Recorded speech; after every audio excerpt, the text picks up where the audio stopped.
And now let me introduce you to our speaker.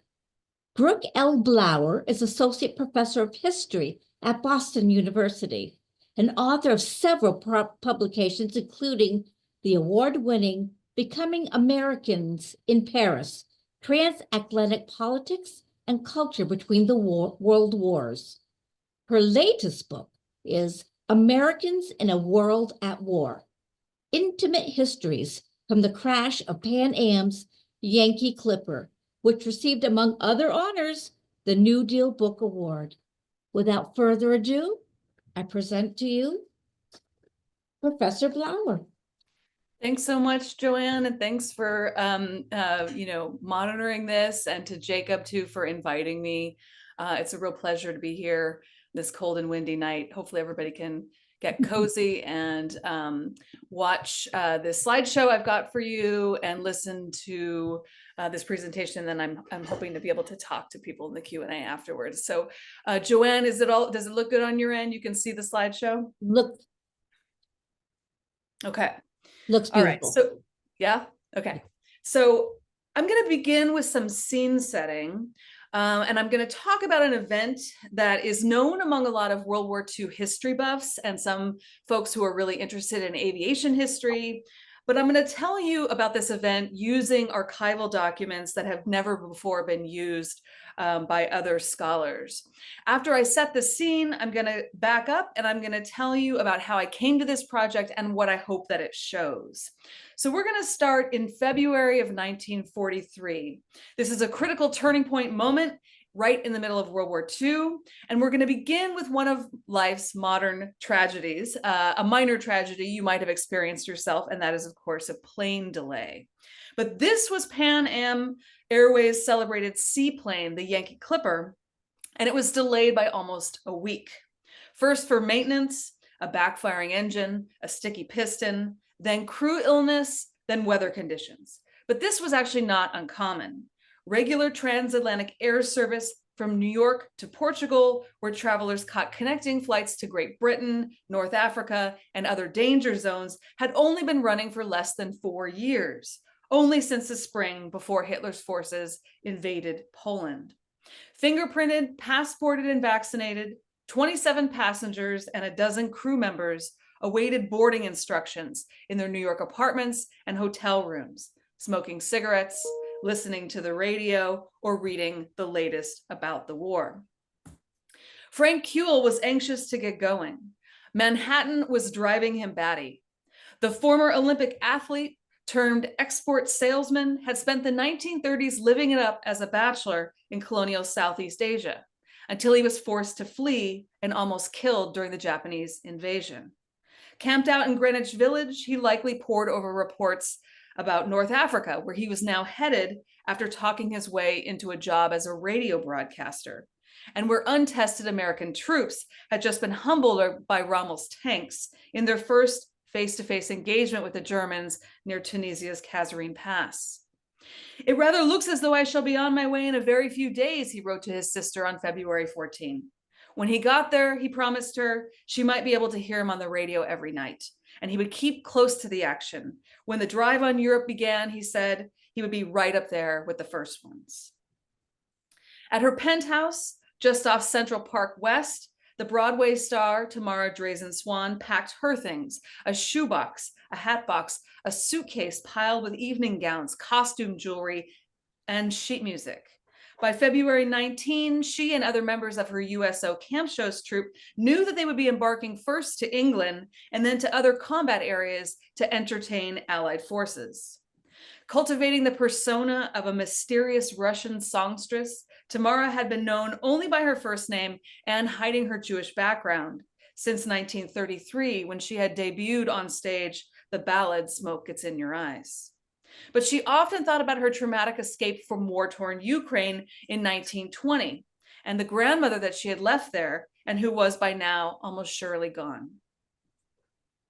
At his Upper East Side townhouse, George Spiegelberg, a 6 feet tall hazel-eyed major on General Eisenhower's London staff, was enjoying a brief reunion with his wife and small children after nearly a year's absence. The stern Republican lawyer was no fan of President Roosevelt or his New Deal. Indeed, he had run against the Democrats for Congress in 1934. But he was thrilled to finally have the wartime commission he had been dreaming about since 1918, when he had been stuck stateside learning to fly observation balloons while his older brother found glory as an aviator in France. George had recently been recalled to Washington to defend the merits of Lend-Lease against skeptics in his own Republican Party. But now he was set to return to his post.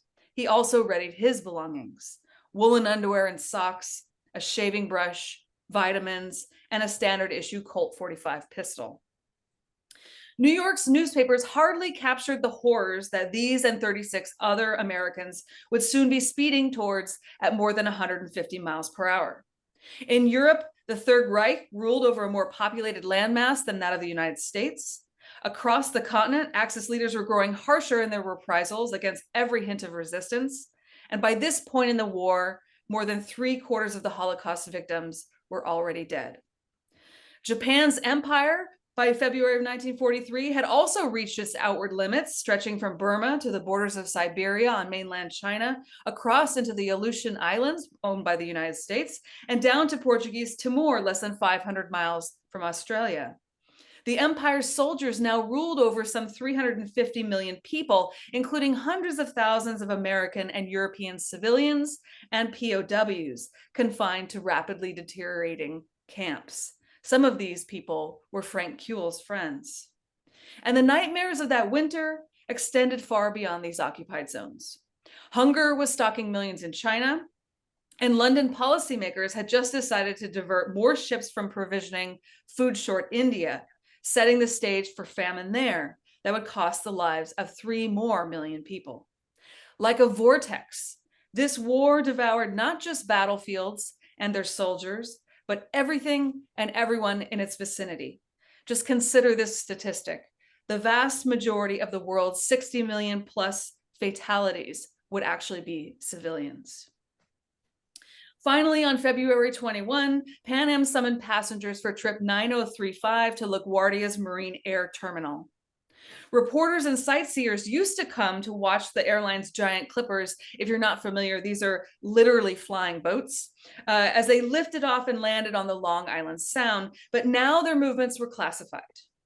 Japanese forces had overrun Pan Am's string of Pacific bases from Midway to Hong Kong, killing or capturing more than 90 of the airline's employees. So it was not inconceivable that the Axis might target the company's Atlantic network too. The clippers still had commercial registration marks on them. These were required for safe passage through neutral Portuguese territories. But actually, secretly, the Army and Navy had commandeered the fleet after the US declaration of war and periodically diverted their crews and these crafts for military missions. These seaplanes were still the world's only aircraft capable of carrying large payloads across an ocean. Inside the terminal at the check-in counter, the 52-year-old Harry Seidel handed over a one-way ticket. Harry was a company man who had worked his way up the corporate ladder at Standard Oil of New Jersey, drilling in the oil fields of 1910s Oklahoma, and then serving as an assistant in Bucharest during World War I, where he distinguished himself by trying to protect Standard's Romanian properties under German occupation. He had become, in the 1920s, one of the company's top overseas directors. Standard Oil was actually, though, now facing its worst scandal in decades due to congressional hearings about its extensive and ongoing ties to the German chemical corporation IG Farben, or IG Farben. But Harry would not relinquish his position. He was returning to his firm's London office. Brokering international oil deals had brought him an uncommon amount of wealth and standing for the son of a small-town immigrant bakery owner. Other passengers filtered through this terminal's steel double doors, some with obvious purpose, others with an air of secret errands. Ben Robertson, a proud Southern Baptist and Democrat with sensitive blue eyes and a lilting South Carolina accent, showed up from his Midtown hotel wearing a silver identification bracelet announcing his new affiliation with the New York Herald Tribune. A seasoned newspaperman, he had reported from Roosevelt's Washington, London during the Blitz, and Moscow under the threat of invasion in 1942. But witnessing British colonial rule up close in New Delhi during the Quit India campaign months before this, he had sorely tested his conviction that the Allies were merely fighting the good fight.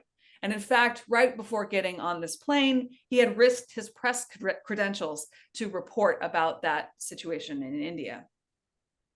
LaGuardia's security agents took special notice of the appearance of one Manuel Diaz. Stocky with brown eyes and circled by spectacles, Manuel had co-founded the most important shipping agency in the Spanish-speaking world. Vessels entrusted to his care had plied the waters between New York, Latin America, and the Iberian Peninsula since the First World War, and they had been aiding far-right activists at least since Francisco Franco's coup, which overthrew the Spanish Republic. Suspected of fascist sympathies, Manuel himself had been arrested for smuggling oil and radio transmitters off a Brooklyn pier only days after the United States entered the war. But he escaped conviction, and his technically neutral boats still crossed the Atlantic, sometimes transmitting information about Allied convoys to German submarines. Airport inspectors combed through his leather overnight bag, finding suits, handkerchiefs, bedroom slippers, a Red Cross button, miscellaneous correspondence, but nothing incriminating. In Pan Am's lounge, the passengers waited. Here you can see a picture taken of the USO troop with Tamara on the far left with her troopmates.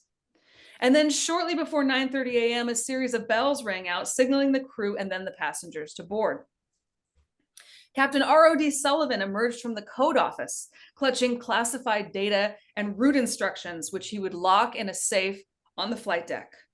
Rod, or Sully as colleagues sometimes called the veteran flyer, could maneuver seaplanes more skillfully than just about anyone, soaring them over or under bridges and steering them through swells like speedboats before stopping on a dime. He had joined Pan Am in 1929 when it was still only a risky startup. After spending the previous decade working as a Navy mechanic and flight instructor in Southern California, as well as stunt doubling for Hollywood films and performing test hops on Charles Lindbergh's soon-to-be famous Spirit of St. Louis.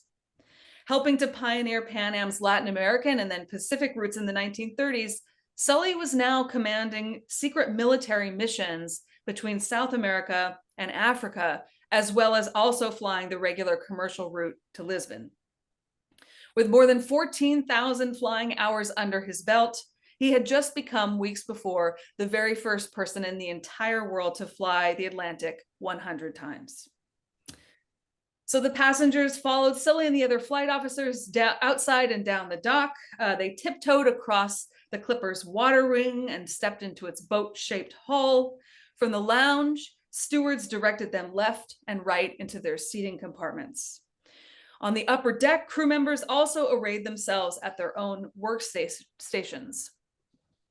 In front of them on the master's bridge, Sully and his co-pilot secured the overhead emergency hatch, tested the intercabin phones, and unlocked their controls. With weather forecasts double-checked, Sully eased the craft away from the dock, opened up the throttles, and sped past Rikers Island.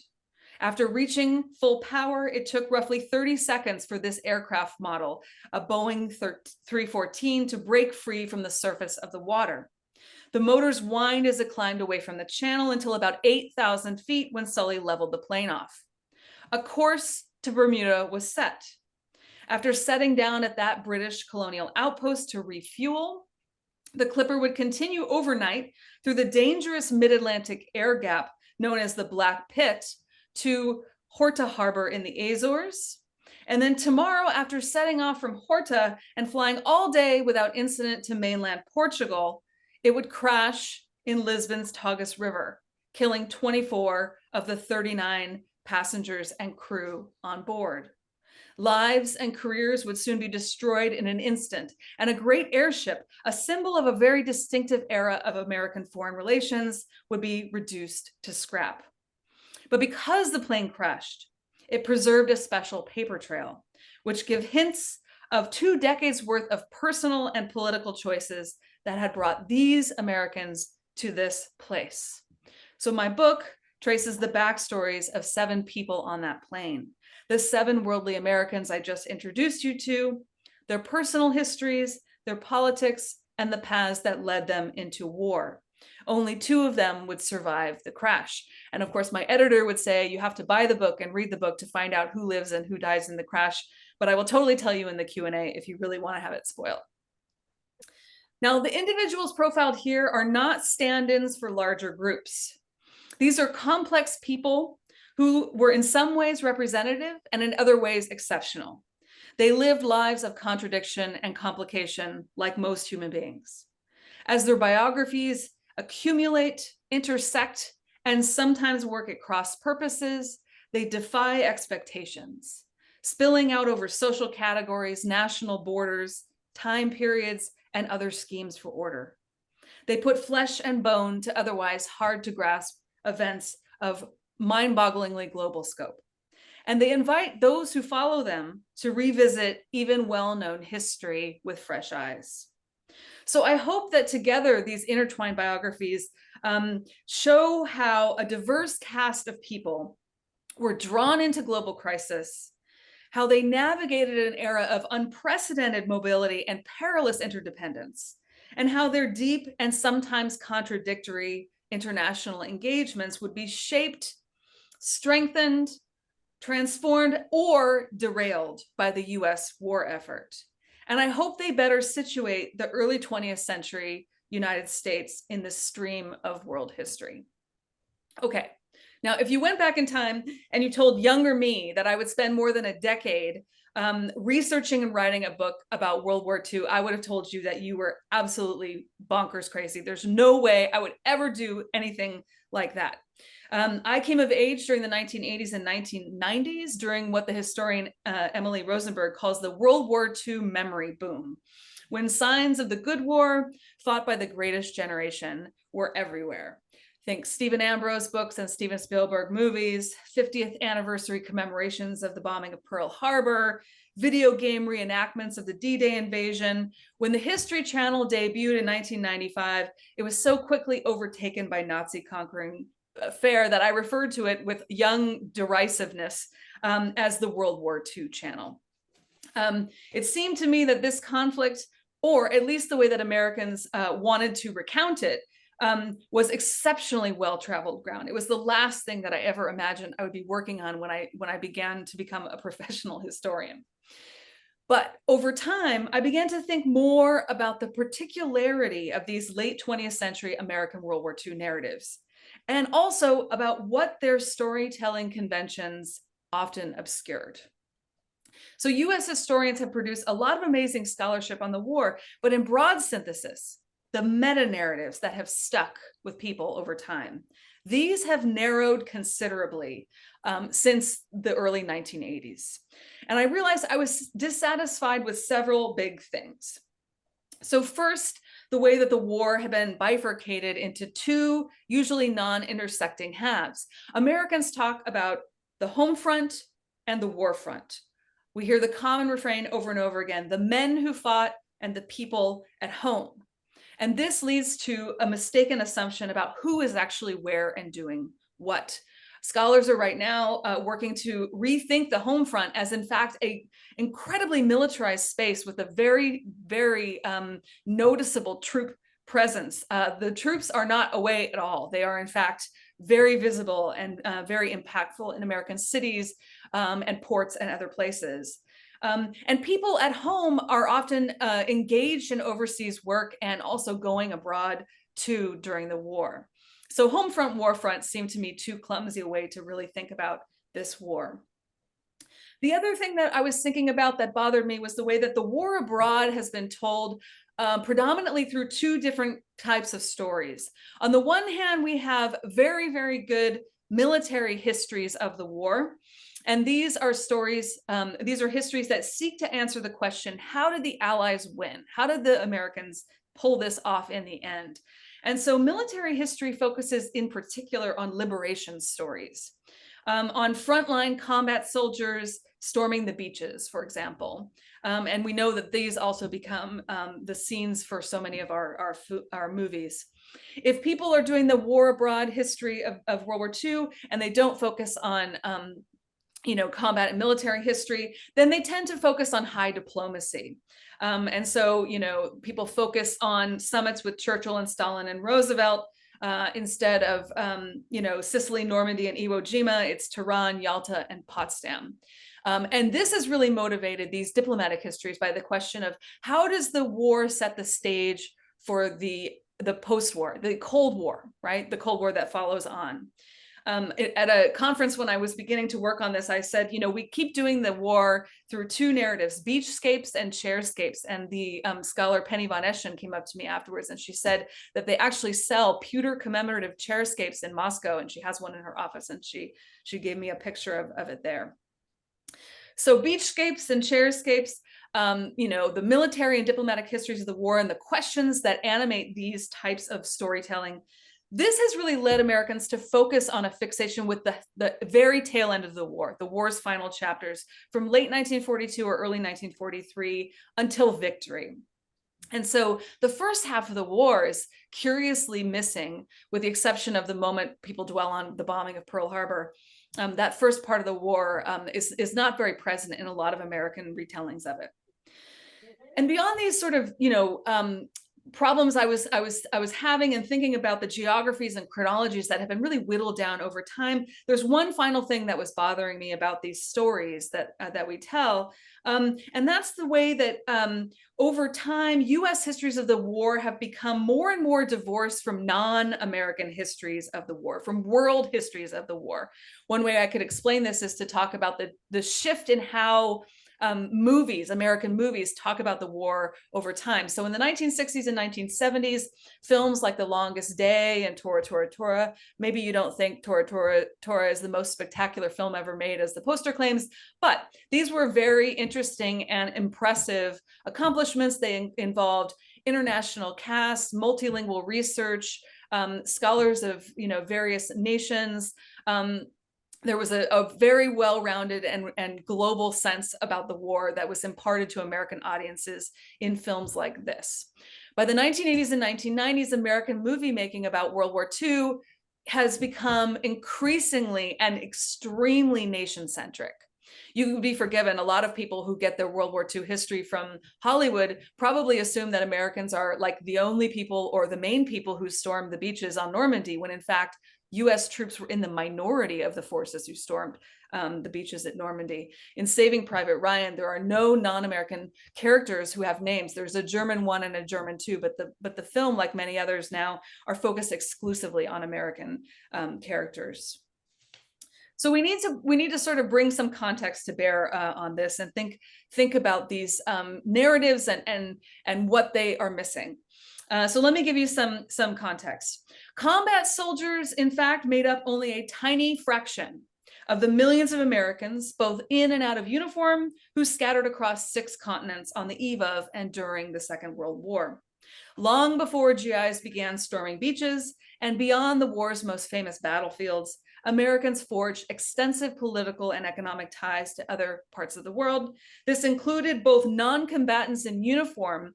Here's a startling statistic. Only 16% of American uniformed personnel saw ground combat in World War II.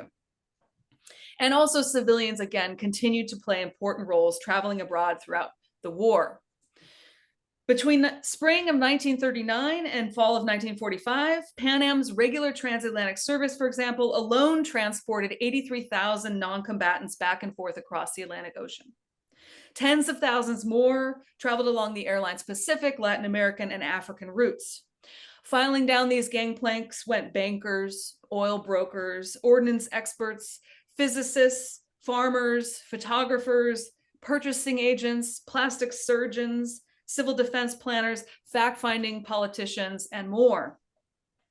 To accommodate the demand, Pan Am doubled its scheduled service to Europe from 2 times per week in 1939 to 4 times per week by the summer of 1941. That's still a half of a year before the bombing of Pearl Harbor. After the United States entered the war that December, bookings climbed a further 140%. Between then and August of 1945, the airline's crews, now flying along routes that stretched some 90,000 miles, would make more than 18,000 ocean crossings. Now, reserving a seat on one of these clippers, it did take clout, some kind of distinguished professional standing, important contacts, and take it for granted deep-seated forms of social privilege. There are far more men than women on these flights, and there are very few Black Americans and other people of color. And I'd be happy to talk more about that if people are interested. But still, it would be a mistake to imagine that international clipper travel during the war was sporadic, rare, or only reserved for an elite few. Pan Am's founding visionary, Juan Trippe, had named his fleet of seaplanes after the speedy masted merchant ships of the previous century that had revolutionized ocean trade and travel. And indeed, what those legendary clippers had done with wind and sails, these airborne successors now did with wings and oil, shrinking time and distance, turning weeks crossing the Pacific into days and days on the Atlantic into hours. Passenger demand exploded from the very start of the crisis because clipper flights made improbable itineraries suddenly possible. They were built for a world not yet paved over with runways. Unlike land planes, flying boats could go anywhere, so as long as within reach of a river, a lake, or a lagoon. They took Winston Churchill to Washington, D.C. He, of course, insisted on driving. They took Roosevelt to North Africa and the Australian Prime Minister Robert Gordon Menzies around the world. But far less famous figures made up most of the traffic. Bureaucrats, former refugees, the sons of plumbers or cattle ranchers who had found themselves thrust by the war into suddenly unexpected, urgent endeavors. Hammering out trade deals, bartering technological know-how, greasing the wheels of Allied cooperation, and sometimes conspiring with enemy agents. These were the wars in between people, surfing along far-flung networks of trade, transport, and political maneuvering, knitting the US mainland to the world's other staging zones and battlegrounds in ways that defied simplistic imaginaries like war front and home front. So when I figured out that this was kind of what I thought I would work on, I wanted to try to write a history that could capture some of this, something that could portray more fully the momentous, calamitous first half of the war. I was thinking of this as a history of Americans in the world before the Allies were winning, something that could encompass the global canvas on which Americans' participation unfolded beyond the beaches, and something that could put US histories of the war in fuller conversation with non-American histories of the war. And as I sort of started chewing on this and trying to explain what I was thinking about to other people, I started to say that I wanted to write a World War II history that was less like Saving Private Ryan and more like Casablanca. And this is how I used this to explain the book idea in the very early stages.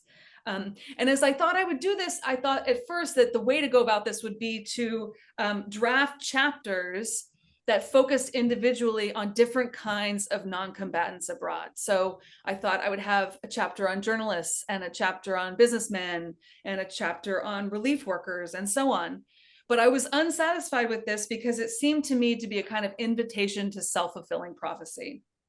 If I did a book like that, I would pick categories of people that I, in retrospect, deem significant. And then I would go out and I would find supposedly representative individuals who would then confirm my assumptions. Now, this is a common way that historians work, and it's a common way to approach biography. We write about figures that we deem important in retrospect, and of course, who deem themselves important enough to leave us an archive to work with. But it seemed to me that 21st century databases, maybe some of the things that some of you have used to try to trace your own ancestry, the digitization of vast amounts of historical documentation, from census records and phone books to yearbooks, newspaper articles, and passport applications, that this had opened up an opportunity to push at the boundaries of biographical method. I thought, what if instead of approaching people as archetypes, I regarded them as modes of inquiry? What if I began with a randomized sampling of individuals who were caught up in a shared tragedy and then let them determine the routes that I follow, the topics and the chronologies and so forth? I thought that this might be a way to tell a story with global scope without resorting to an abstract bird's eye point of view, and without resorting to assumptions we now have about the war, and instead sort of letting these people, letting me follow them and see where they took me. Now, once I had decided on this method and began investigating wartime commercial aviation, it did not take long at all to stumble on the crash of the Yankee Clipper. Due to wartime restrictions, newspapers released the names of only a few passengers on board, but a trip down to the Pan Am archives at the University of Miami turned up classified passenger manifests, crew reports, survivor testimony, and tons of other materials related to the crash. So I began to run down, essentially audition, the 39 passengers and crew members on board, and I found roughly a dozen of them who seemed possible to trace. And over time, I uncovered a lot more about them than I had initially imagined I would be able to do. And I began to narrow the cast to those whose biographies began to bound off in the most diverse directions. And so as I let them follow the paths, and instead of deciding myself what was important before I started, doing the research for this book, it felt like chasing rabbits down rabbit holes. That's how I would describe them. And each of these people turned out to be very interesting and unique to research. And I'd be happy to talk about the challenges of doing that. And each of them are intrinsically interesting. But together, I think that they offer a handful of important reminders. They bring to life certain facts about Americans' experiences with this war. Not least, they highlight the degree to which transnational connections, many of them forged long before the bombing of Pearl Harbor, informed and shaped the actions of not just interventionist politicians, FDR and his diplomats, but all kinds of Americans. Americans in this era, even many of them labeled isolationists by their opponents, were remarkably cosmopolitan. Indeed, they were worldly and curious in ways that Americans would no longer need to be when the United States emerged as a superpower at the end of the war. Consider this. Of the 7 travelers profiled here, all but one of them was a child or a grandchild of immigrants, and 2 of them were immigrants themselves. Between them, they spoke almost a dozen different languages. Tamara, for example, was a Russian-speaking Jewish refugee from the Ukrainian Civil War who immersed herself in the leftist politics of New York, first the socialist garment worker organizing of her father, and then the popular front world of a newfound lover, the communist playwright Clifford Odets. George was from elite old stock German Jewish background who also still had family back in Germany. But like other members of the so-called Republican Eastern establishment, he saw Anglo-American law and constitutional government as the world's best hope for a civilized peace, an outlook that led him to break with his own party and support military preparedness both in World War I and World War II. Frank came from a family of Czech-speaking immigrants to Iowa. He spent the 1930s living in Manila, Singapore, and Batavia, and traveling extensively across Asia and the Middle East, where he became deeply committed to the project of Western colonialism.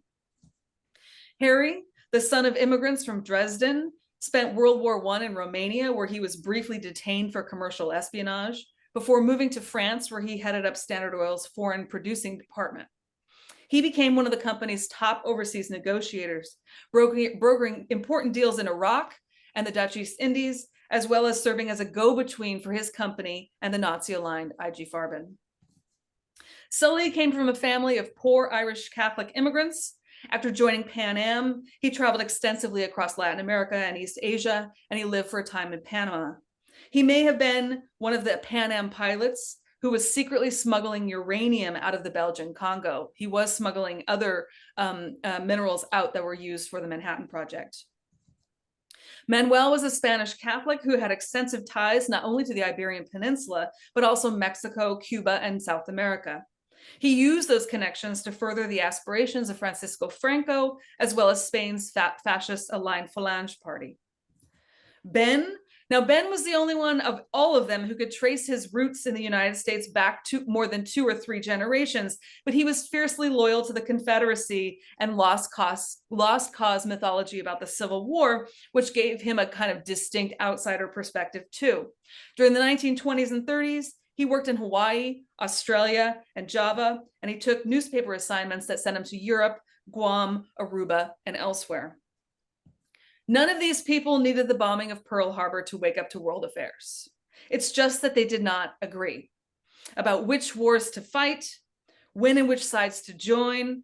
They disagreed about diplomacy and military strategy, the purpose of government, the place of women and people of color in their society, the role of the press, the merits of capitalism and communism, the future of the planet's colonies. They rooted for different political parties, different empires, different futures. And they were haunted by different wars past and different enemies. They were essentially fighting different wars. Following them, I hope, encourages us to think more subtly about the geographies and chronologies we use to think about the war, because hindsight can teach us how and why the Allies won World War II. But thinking forward in time through the eyes of individuals instead dramatizes how much Americans headed into the conflict, not with victory in view, but still grappling with the fallout from previous global conflicts and still consumed by the passions and partisan divides of the 1920s and 30s. It brings to life the singular emotions, the contingencies, the unknowns of the war's early years. And it offers a reminder of how compromising and complex this war was. It drives home how quickly the world and human lives can fall apart. And on that note, let's return now back to February 22, 1943. The plane reached Portugal at sunset. In the cockpit, Sully aimed for the mouth of the Tagus River and began the Clipper's descent 15 minutes ahead of schedule. On the passenger deck below, those who had made the journey before preoccupied themselves with a books or a last highball. Others craned their necks to catch a glimpse of Lisbon's terracotta rooftops as they appeared portside. Some noticed lightning flash in the distance as the boat angled down to land, and a few fought a queasy feeling in their stomachs as they saw the tip of the left wing just catch the water. With a prolonged crack, like the sound of splintering ice, the Tagus sheared the wing off, sending the craft spiraling out of control. Passengers strapped into their seats flinched as freezing water surged up around them. Unsecured lounge tables barreled through the cabins, pinning survivors as they groped for the non-illuminated exits. Others, thrown free in the crash, regained consciousness in a sea of debris. Fighting the undertow, they grabbed for nearby seat cushions, which sank like rocks. Survivors would later say, it'd be really great if the exits lit up, and it would be really great if the seat cushions floated. Those who made it to shore alive stumbled into crowds of emergency personnel. It was like being born again into a strange and frightening world, said one survivor. And indeed, the world that Tamara, George, Harry, Manuel, Frank, Ben, Sully, and all the others had belonged to before boarding the Yankee Clipper's last flight was in many ways not the same one that survivors would find themselves in after the crash. The war before February of 1943 had been one of stunning Axis gains. The war after would be defined by sustained Allied victories. The United Nations would face setbacks, of course, and individual battles won at too high a price. But Axis forces never regained the upper hand. It took less than 3 years after that to sweep the U-boats from the sea lanes and knock the kamikaze fighters from the skies, to storm the beaches and clear the foxholes. While Allied leaders flew off to international summits to debate the planet's future and pose for the cameras, Axis tyrants, the subjects of increasingly serious assassination plots, retreated underground. It's this chapter of the war, when US diplomatic, military, and industrial might came alive, that generations of Americans have most liked to remember. And over time, that focus on the war's final stages has made it hard to remember just how close to disaster the world had come, and how much Americans' experiences and efforts had been intertwined and built upon the work and resources of other people and places around the globe. How we narrate US experiences during World War II matters, because the conflict continues to hold such a special place in the stories that Americans tell themselves about who they are and who they want to be. It continues to shape public perceptions about how wars work, or ought to work. Now, in the 1980s and 1990s, Americans may have understandably turned to nationalistic celebrations of US combat troops' role in the Allied victory to honor an aging population, to find a war to be proud of in the wake of Vietnam. But given the challenges of the 21st century, globe-wide threats to democracy, environmental perils, resurgent xenophobia, and racism. These are things that are going to require international cooperation and collective solutions.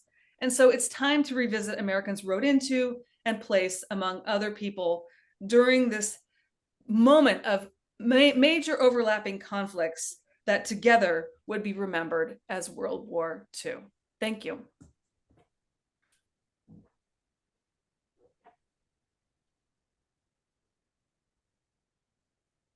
Great. Thank you so much, Brooke. This was incredible and definitely enlightening. I think, as you mentioned, growing up, you hear a lot about kind of like that second half of the war history. I never really thought about it in that lens until you brought it up. And so as we get started with the Q&A, I'd just remind people, feel free to throw your questions in the chat or the Q&A feature of Zoom, and we'll go through those. Um, I think I'll but stop just, sharing. oh, no worries. Okay. Um, and one thing I wanted to ask that just kind of caught me as you were doing your kind of outro there was it seems like a lot of kind of like our safety features on modern aircrafts kind of spurred from this incident. Yeah, I'm not sure that, I mean, it seems to me that some of them did, because this was an enormous international air crash. The CAB investigators immediately flew to Lisbon to sort of, try to understand what had happened, and took testimony from all the survivors. And it does seem like they paid awful lot of attention to what the survivors said about what would help make things safer. Mhm.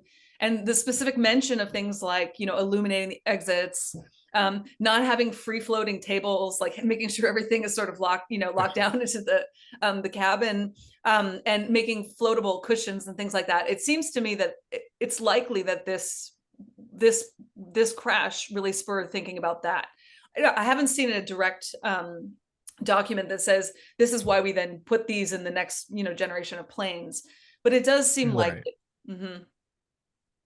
No, that's really interesting. Just kind of thinking of like, the consequences of some of these things that have gone on to save lives. Like you said, there's no direct connection to that, but correlation is also interesting to kind of think about in Right. that sense. And even just Oh, thinking about how people flew and like what the experience of flying right. was like then is so interesting, because we take for granted flying, right? I mean, Hmm. flying is like taking the bus or something, and probably less comfortable than taking on the bus now.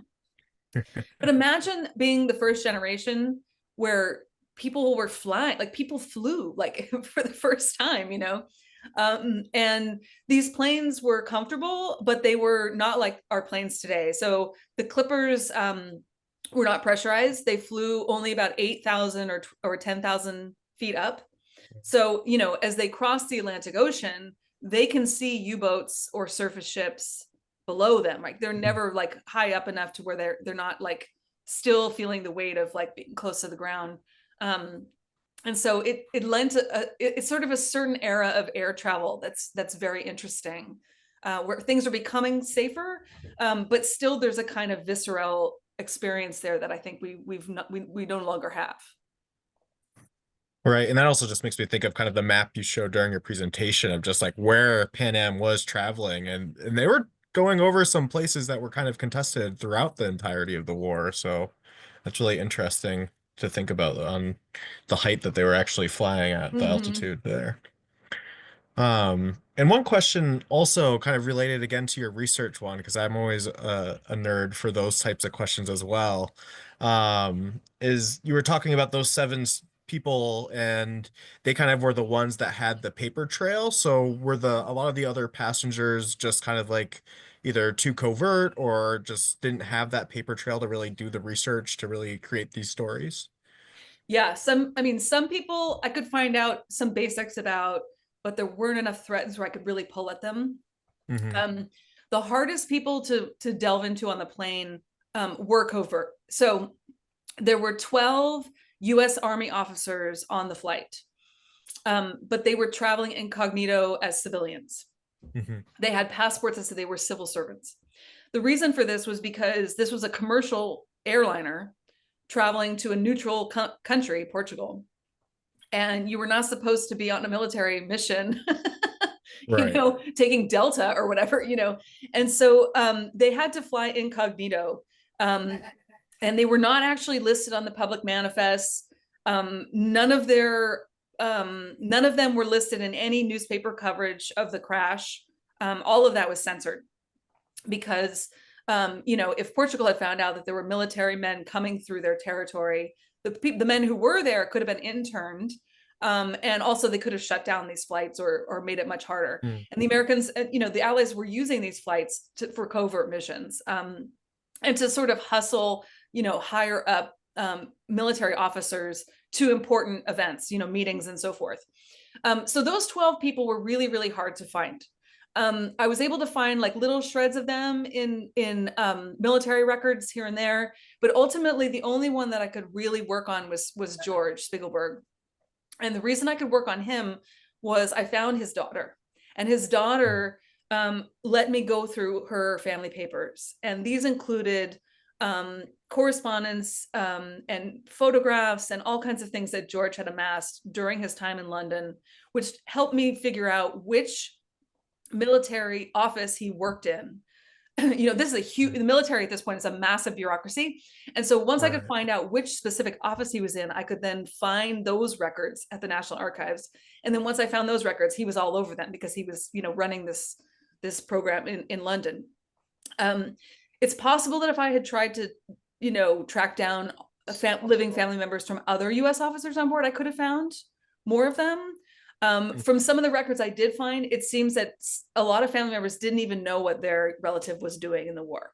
So for men who died in the crash, the US Army officers who died in the crash, family members would later write to get, headstones or military bonuses, and they would say, we don't really know what he was doing. We think he was doing something covert for the Quartermaster Corps, or whatever, but they didn't know. They just didn't know. No, that's really interesting, and kind of leads into another question I had. Was like, what was one of the more interesting rabbit holes that you stumbled upon? It sounds like connecting with this family member was definitely one of those, and being able to do that deep dive into the family history that way.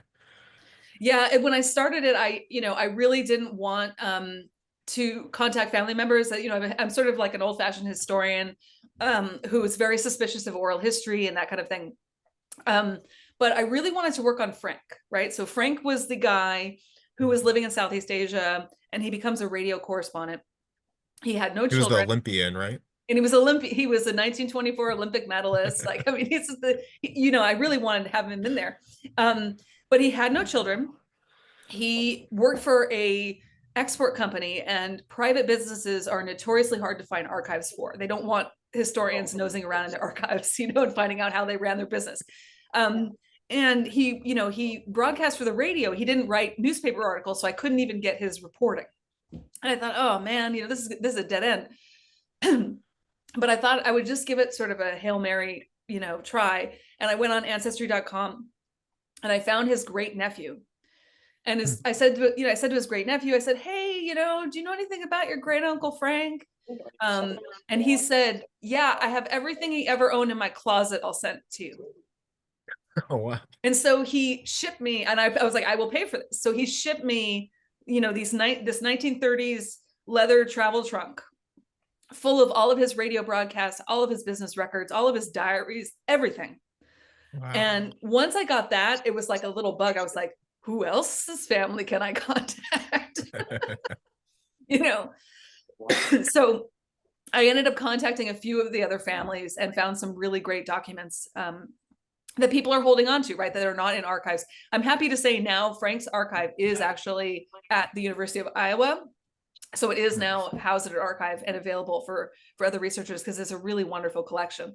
But, you think of all the different family troves people have in their basements or their attics. So and people have been contacting me now who have read the book, who said, I have documents, I'd love to donate them. Where should I donate them to?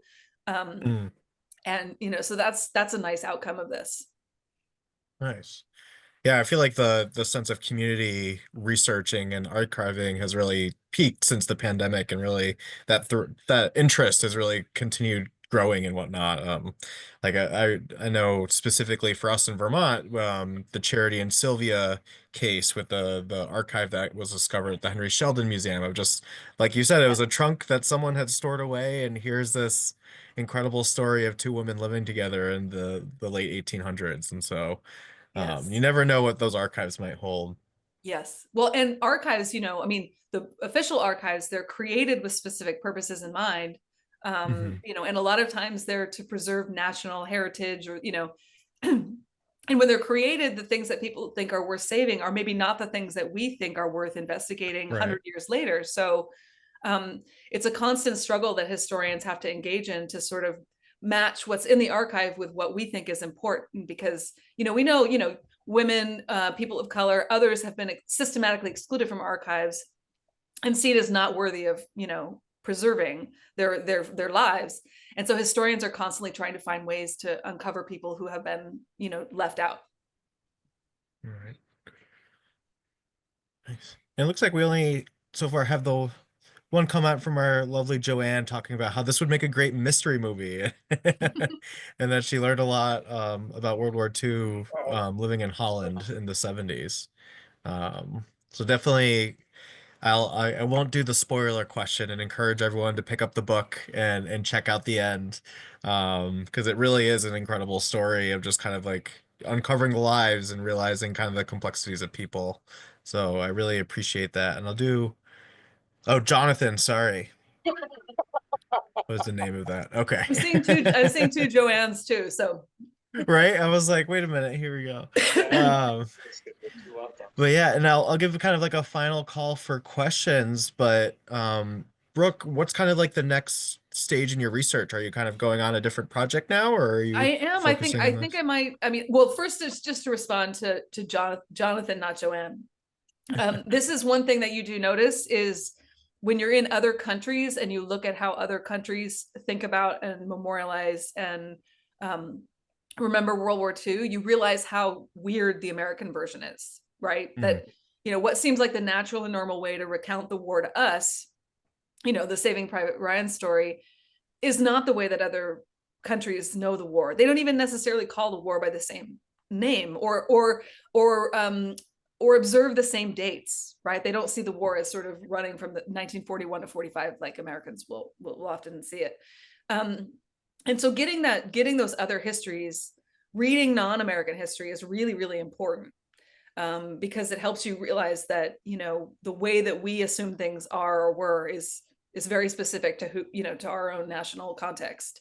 So I totally agree with that. I mean, the British perspective is equally like limited, right? I mean, the Brits, they love to remember the first part of the war, and it's all about them, plucky Ireland standing alone in 1940 when no one else is there, right? As soon as the Americans come in, they no longer want to talk about the war. It's it's the early war the Brits love to retell, and they retell it in a way that sort of negates the role of the empire in the British effort, right? It's a plucky little island nation, not an empire, right? Surviving off the backs of many, many colonial subjects. So every nation has its sort of quirks about how it remembers the war, and the best way to sort of study it, I think, is to move around these different myth-making narratives, instead of just remaining in one spot. right. Yeah, and I think this actually lends itself. We have one question here from Ken asking kind of like, was there any military political backlash that caused or came out from the crash with the Clipper, or was it kind of encapsulated in that just civilian casualties? There was, I mean, when the crash occurred, there was a lot of paranoia. They didn't know why it crashed initially. And they were worried it was sabotage. They were worried that maybe the Germans were going to start shooting planes down. It turns out the Germans did actually shoot a plane down, a Clipper going from, not a Pan Am Clipper, but another flying boat going from Lisbon to the UK. It had what's Leslie Howard, the actor Leslie Howard, was Mm, on board. And that happened right after this. And so this event, piqued a lot of paranoia and concern about the safety of this commercial traffic.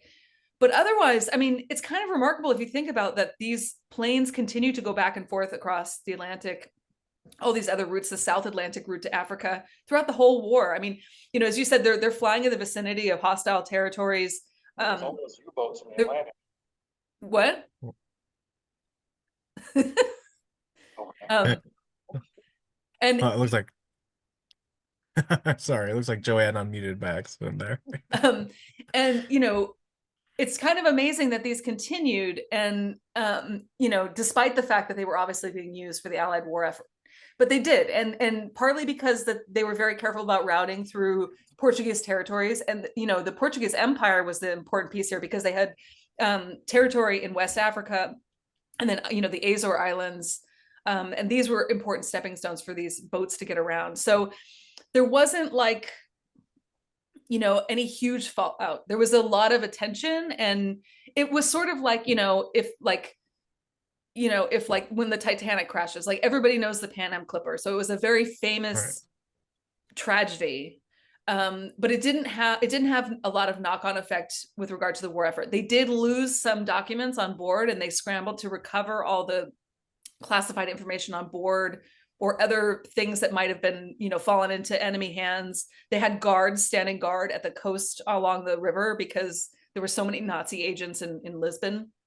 But there doesn't seem to have been like a lasting, it wasn't like this, like, you know, change the course of the war or anything like that. Well, thank you again, Brooke, for this incredible evening. I really appreciate you taking the time on your vacation in between semesters to chat with us this evening, and best of luck with the next project and the rest of the start of the new year. Thank you so much, Jacob.